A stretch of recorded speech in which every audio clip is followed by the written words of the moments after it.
Un air de printemps et de renouveau flotte sur le salon automobile de Genève où sont présents la majorité des constructeurs. L'ensemble de ces constructeurs qui viennent de prendre connaissance d'une nouvelle hausse de vente de voitures neuves en Europe en février et notamment la progression du marché allemand, le premier d'Europe, plus 4% sur un an. L'espoir renaît donc chez les constructeurs, les généralistes mais aussi les constructeurs haut de gamme comme Lamborghini, propriété aujourd'hui de l'allemand Volkswagen. Lamborghini appartient à un groupe qui possède des marques comme Seat et Skoda. Comment le groupe Volkswagen voit-il l'évolution future du marché automobile ? Le marché mondial dans son ensemble est en progression. Même en 2013, il était en progression. L'an dernier, 70 millions de voitures ont été livrées et cette année aussi devrait être celle de la croissance des ventes. Pas si importante que celle prévue il y a 2 ans, mais les ventes vont augmenter sûrement en 2014 aussi.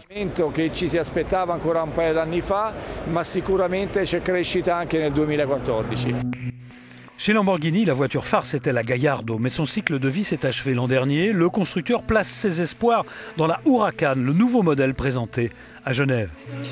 Que représente cette voiture pour Lamborghini et en quoi est-elle si différente des autres modèles ? Bien sûr, pour nous, cette voiture représente le futur. La Gallardo a été le modèle le plus vendu dans l'histoire de Lamborghini. Imaginez l'importance que prend sa succession pour nous. Mais ça va bien parce que nous avons déjà enregistré plus d'1 millier de commandes pour la Huracan. Le client moyen de la Huracan est un self-made man, un entrepreneur, et en Europe, il est âgé d'environ 40 ans. Self-made man, un imprenditore, et di solito in Europa circa 40 anni. Ce client est également du répondant côté finance car la Huracan de base est vendue plus de 200 000 €. En termes de marque, on ne peut d'ailleurs s'empêcher de faire la comparaison entre Lamborghini et Ferrari, le joyau de la Fiat. Récemment, Ferrari a été désigné par un institut de consulting comme étant la marque la plus puissante du monde. Pensez-vous que Lamborghini a ce qu'il faut pour bousculer ce classement ?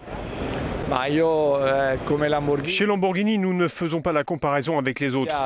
Prenons un exemple. Dans les 40 premières années, nous avons vendu 10 000 voitures. Et dans les 10 dernières, nous en avons vendu 20 000. Donc ce que Lamborghini a fait, c'est quelque chose d'exceptionnel. C'est ce qu'aucune marque n'a réussi, à mon avis. Negli ultimi 10 anni è qualcosa di eccezionale che quasi penso nessun altro marchio abbia realizzato. L'Italien Fiat fonde de gros espoirs sur la reprise du marché automobile aux États-Unis notamment, avec Ferrari bien sûr, mais aussi Maserati.